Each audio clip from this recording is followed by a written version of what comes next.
اب فیصلہ جو ہے وہ حکومت پاکستان کر لے کہ آپ اگر جلد از جلد جوڈیشل کمیشن نہیں بنائیں گے، جلد از جلد اس معاملے کی تہہ تک نہیں پہنچیں گے، تو اگر ایک غیر ملکی جو فیکٹ فائنڈنگ مشن ہے اس کی رپورٹ آ گئی تو پھر جو اس رپورٹ میں لکھا ہوگا وہی سچ ہوگا، ہم پھر اسی کو سچ سمجھیں گے۔ لہٰذا جتنی جلدی ہو سکتا ہے ایز سون ایز پاسبل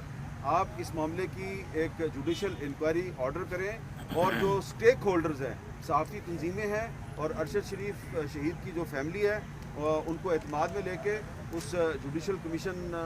کے ممبران کا اعلان کریں، اور اس کا ایک ٹائم فریم مقرر کیا جائے کہ اس ٹائم فریم میں وہ جوڈیشل کمیشن جو ہے وہ اپنی انکوائری رپورٹ کو سامنے لائے گا۔ اور اگر ایسا نہیں ہوتا تو پھر آج نہیں تو کل، کل نہیں تو پرسوں جو سچ ہے وہ کبھی چھپا نہیں رہتا اور کچھ نہ کچھ سامنے آ جائے گا۔ مجھے یہ پتہ ہے ارشد شریف صاحب سے میری آخری ملاقات جو ہے وہ ARY کے دفتر میں ہوئی تھی، وہاں پہ کاشف واسی صاحب بھی تھے، وسیم بدامی صاحب بھی تھے۔ تو جو میری انفارمیشن ہے اس کے مطابق انہوں نے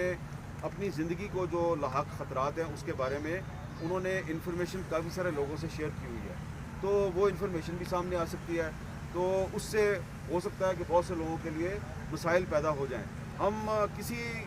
کے ساتھ ہماری ذاتی دشمنی نہیں ہے، ہماری کوئی پارٹی نہیں ہے، اور ہم اگر کوئی یہ کہہ رہا ہے، کچھ لوگ اب سوشل میڈیا پہ یہ کہہ رہے ہیں جی کہ ارشد شریف جو ہے وہ اس کے نام پہ کچھ لوگ جو ہے اپنی سیاست چمکا رہے ہیں، تو ہم تو صحافی ہیں، ہمارا تو کوئی سیاسی موقف نہیں ہے۔ میں نے تو کل بھی جو تقریر تھی آسمان جہانگیر کانفرنس میں اس میں کہا کہ عمران خان کے دور میں بھی ہم مظاہرے کر رہے تھے، عمران خان کے دور میں بھی میڈیا پر پابندیاں تھیں، اور اب اس سے زیادہ پابندیاں ہیں، اس سے زیادہ پابندیاں ہیں۔ تو جو حکومت پاکستان ہے وہ اگر سمجھتی ہے کہ ہم غلط ہیں اور ہم یہ کہہ رہے ہیں کہ جی میڈیا پر پابندیاں ہیں اور دوبارہ غیر اعلانیہ سینسرشپ ہے، تو بتائے کہ ارشد شریف نے پاکستان کیوں چھوڑا، صابر شاکر نے پاکستان کیوں چھوڑا، ان پہ مقدمے کیوں قائم ہوئے، انہوں نے دبئی میں پناہ لی، دبئی سے ان کو کیوں نکالا گیا، وہاں سے وہ کینیا کیوں گئے۔ ان سارے سوالات کا آپ جواب دے دیں۔ کچھ سوالات کا جواب حکومت پاکستان نے دینا ہے، کچھ سوالات کا جواب کینیا کی پولیس نے دینا ہے، اور یہ جوابات جو ہیں جب تک ہمیں نہیں ملیں گے ہم خاموش نہیں رہیں گے۔ حامد میر صاحب، کچھ آپ کو پتہ چلا ہے کہ گاڑی میں اور کون کون لوگ تھے ارشد شریف کے علاوہ؟ یہ بھائی ایک تقریب ہو رہی ہے آپ کا۔ ظلم کے یہ ضابطے ہم نہیں مانتے، ظلم کے یہ ضابطے ہم نہیں مانتے۔ راولپنڈی اسلام آباد یونین آف جرنلسٹ کے پریزیڈنٹ سینئر صحافی شکیل احمد صاحب یہاں پر موجود، میں ان سے گزارش کروں گا کہ وہ اظہار خیال کریں۔ بسم اللہ الرحمن الرحیم۔ دوستو، بہت دکھ کی گھڑی ہے کہ وہ کمیونٹی جس کو تمام مکتبہ فکر، تمام طبقے یہ سوچتے ہیں کہ یہ ان کی آواز بنتے ہیں، ان کے مسائل اجاگر کرتے ہیں، لیکن ہمارا نوع یہ ہے کہ کبھی ہم معاشی دہشت گردی کا شکار ہوتے ہیں، کبھی ہم اپنی تنخواہوں کے لیے مظاہرے کرتے ہیں، اور کبھی ہم اپنے شہداء کے انصاف کے لیے، ان کے قاتلوں کو ڈھونڈنے کے لیے ہمیں یہ مظاہرے کرنے پڑتے ہیں۔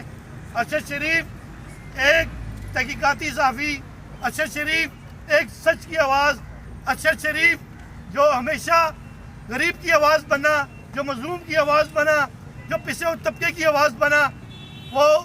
اس قدر مجبور ہوا کہ وہ بجائے کسی کی آواز بلند کرتا اس کو اپنی جان کے لالے پڑے، اس کو یہ ملک چھوڑنا پڑا۔ وہ دیار غیار میں گیا، لیکن اس کو وہاں بھی نہیں چھوڑا گیا اور اس کو وہاں بھی قتل کیا گیا۔ اس قتل کی جتنی بھی مذمت کی جائے وہ کم ہے۔ مجھ سے پہلے حامد میر صاحب نے بڑی ڈیٹیل کے ساتھ ان تمام چیزوں کا ذکر کیا ہے، ان تمام واقعات کا ذکر کیا ہے جو ان کے ساتھ رونما ہوئے ہیں۔ میں راولپنڈی اسلام آباد یونین آف جرنلسٹ کی طرف سے PFU کی جانب سے یہ مطالبہ کرتا ہوں حکومت وقت سے، چیف جسٹس آف پاکستان سے، کہ اس حوالے سے جوائنٹ انویسٹیگیشن ایک تحقیقاتی مشن بنایا جائے، ایک کمیٹی بنائی جائے جو کہ کینیا کی حکومت سے بھی رابطہ کرے، بیشک ایک کمیٹی بنا کر اس کو وہاں پر بھیجا جائے، وہ اس بات کی تحقیقات کرے۔ اگر آپ تحقیقات نہیں کریں گے تو اسی طرح کی افواہیں، اسی طرح کی جو ریومرز ہیں وہ سامنے رہیں گے کہ فلاں نے اس کا قتل کیا، فلاں نے قتل کیا۔ دیکھیں، حادثات بھی ہوتے ہیں، اس میں ہو سکتا ہے یہ حادثہ ہو، لیکن ہم اس کو اس وقت تک قتل مانتے رہیں گے جب تک اس کی آزادانہ تحقیقات نہیں ہوں گی. ہم اپنا کہ آپ دیکھیں جس انداز میں جن حالات کے اندر ان کو قتل کیا گیا ہے یہ واضح نظر آتا ہے کہ ان کو کسی شوٹر نے قتل کیا گیا ہے. اور اس کے بعد جو موقف کینیا کی پولیس نے لیا ہے یا جو ابھی تک وہ واضح موقف ہماری حکومت کی جانب سے نہ آنا اس چیز کی نشاندہی کرتا ہے کہ کچھ تو گڑبڑ ہے. اگر آپ یہ سوچتے ہیں کہ اس قتل کو دیگر قتلوں کی طرح آپ چھپا دیں گے یا ہم یہ بھول جائیں گے تو یہ آپ کی بھول ہوگی. یہ آج ٹوکن مظاہرہ ہے اور اس وقت پورے ملک کے اندر PFU جی کی کال کے اندر خیبر سے کراچی کے تک جو ہم مظاہرے ہو رہے ہیں آج اس ہمارے مظاہرے کو ٹوکن مظاہرہ سمجھا جائے. اگر فیل فور اس حوالے سے کوئی کمیشن نہیں بنایا جاتا اور اس کی تحقیقات نہیں کی جاتی اور اس کی فیملی کو انصاف نہیں دیا جاتا تو یہ ہمارا مظاہرہ پارلیمنٹ کے باہر بھی ہوگا, یہ ہمارا مظاہرہ پرائم منسٹر سیکریٹریٹ کے باہر بھی ہوگا. اور بے شک ہمیں بھوک ہڑتالی کیمپ لگانا پڑے, کسی بھی حد تک جانا پڑا ہم جائیں گے. اور آخر میں تمام دوستوں کا اس حوالے سے شکریہ بھی ادا کرتا ہوں کہ آج جس یکجہتی کے ساتھ جس یگانگت کے ساتھ آپ یہ آئے ہیں, یہ یگانگت یہ یکجہتی اس وقت کی ضرورت ہے. اگر آپ اسی طرح متحد رہے یکجہتی آپ نے اپنے شو کی تو کسی کی جرت نہیں ہوگی کہ اس طرح کسی صحافی کو آئندہ ٹارگٹ کیا جا سکے. بہت شکریہ. جناب